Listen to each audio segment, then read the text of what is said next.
Ministre, qu'est-ce que vous pensez qu'il est nécessaire de l'improvement de l'éducation en Angola? Bon, le pays est sorti d'une situation de guerre il y a 9 ans.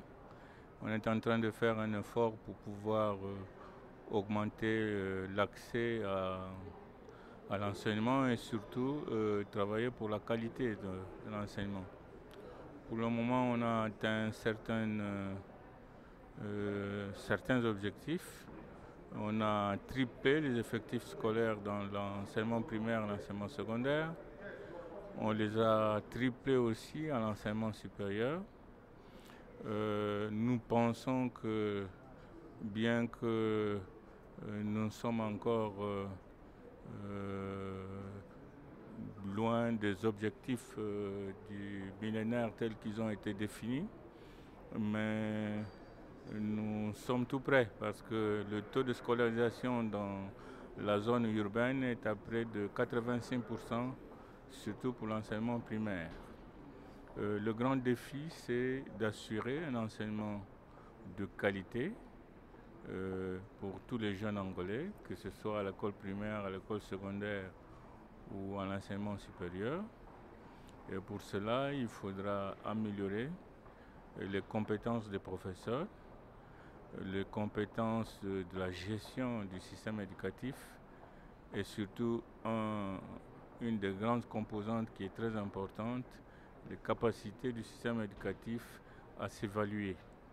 Nous devons préparer nos personnels pour qu'ils aient une capacité de pouvoir faire le bilan du travail qui est réalisé, pouvoir évaluer les compétences des élèves et surtout évaluer le système éducatif pour que nous puissions avoir des éléments nécessaires pour pouvoir introduire les innovations qui s'imposent pour le système éducatif.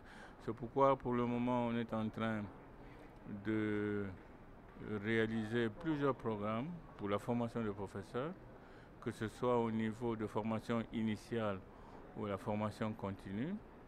Nous sommes en train de monter un dispositif pour renforcer l'inspection scolaire en commençant par la formation de ces cadres du système éducatif qui sont fondamentaux.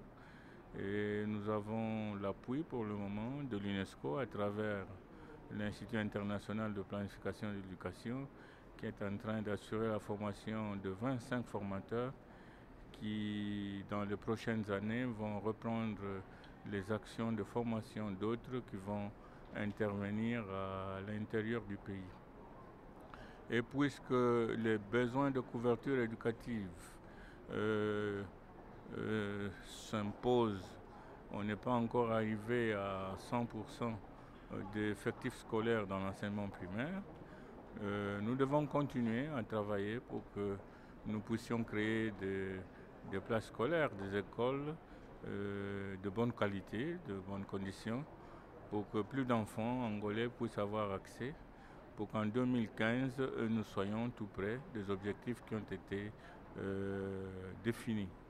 Nous croyons que nous devons réaliser des actions avec une discrimination positive en intervenant plus dans la zone rurale parce que pour le moment on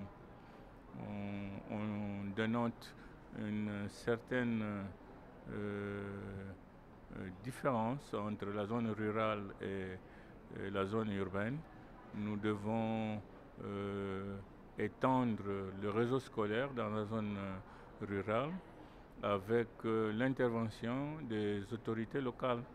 C'est pourquoi, comme je l'ai dit dans mon intervention, le gouvernement a adopté une stratégie de transférer la plus grande partie des ressources financières vers les autorités locales pour qu'elles puissent assumer leur mission d'expansion et de garantie de la qualité de l'enseignement au niveau du pays et pour que les petits Angolais puissent avoir l'accès à une éducation, une formation de qualité. Et au même moment, puisque le secteur économique a besoin des cadres de niveau moyen et de niveau supérieur bien formés, lors des 4 dernières années, nous avons créé près de 100 places scolaires dans des institutions d'enseignement secondaire de différents domaines, l'enseignement agricole, l'enseignement technique professionnel, l'enseignement de formation de professeurs, pour que d'ici quelques années, nous puissions avoir des effectifs de cadres de formation moyenne dans les différentes spécialités qui sont requises par les besoins de développement de notre pays. Voilà ce que nous réalisons comme travail pour correspondre aux aspirations de la population angolaise d'abord et en second lieu répondre aux engagements auxquels le pays a adhéré. Qu'est-ce qu'il est nécessaire ou qu'est-ce qu'Angola a besoin de gagner les Millennium Development Goals, comme des interactions avec les international community? Qu'est-ce que Angola a besoin pour l'achievement de Millennium Development Goals? School, éducation. Oui, vous êtes d'accord avec moi que l'effort de développement de l'éducation ne peut pas être assumé unilatéralement et exclusivement par le gouvernement angolais. C'est un effort énorme. J'ai dit que l'Angola est sorti d'un état de guerre qui a persisté pendant plusieurs années. Les priorités de reconstruction du pays sont énormes. Et si ces priorités sont énormes, les ressources ne le sont pas. Donc, bien qu'il y ait un engagement du gouvernement angolais pour développer son système éducatif, mais le gouvernement angolais aussi a besoin de l'appui de la communauté internationale pour pouvoir assurer les objectifs qui s'est fixés pour avoir une éducation pour tous de qualité en l'an 2015 et pour qu'ils puissent avoir un secteur de formation à la hauteur des exigences du développement du pays. Donc les moyens financiers, l'appui en assistance technique sont fondamentaux pour pouvoir aider le pays à atteindre les objectifs qui s'est fixés et en ce moment-là, pouvoir correspondre aux engagements qu'il a assumés au sein de la communauté internationale. Une question. Qu'est-ce qu'il y a l'importance de l'éducation, de pauvreté, hein? La pauvreté, et avec des indicateurs autres, hein, de social, de développement, ils sont intriqués, hein? Oui, le gouvernement angolais considère l'éducation comme un instrument important de combattre la pauvreté. Hein. C'est pourquoi les programmes qui sont développés au sein du pays en matière de bien-être de la population, combattre la pauvreté, considèrent un volet important, l'éducation et la formation.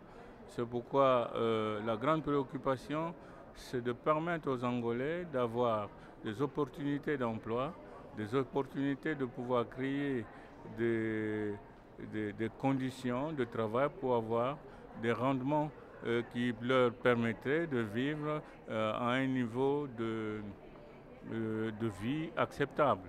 Parce que nous pensons qu'avec la formation, on peut avoir accès à l'emploi. Et si pas un accès organisé par le secteur privé comme le secteur public, mais avoir aussi l'opportunité de pouvoir créer soi-même un emploi et pouvoir répondre, subvenir à ses besoins primaires.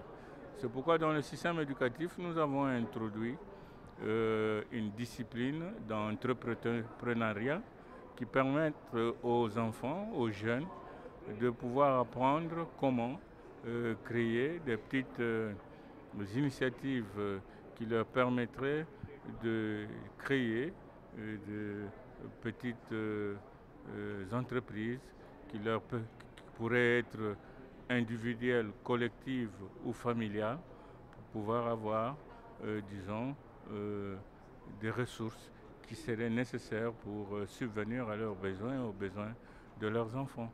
Donc l'éducation, c'est un élément fondamental, c'est un instrument de combat de la pauvreté au niveau de notre pays qui est l'Angola.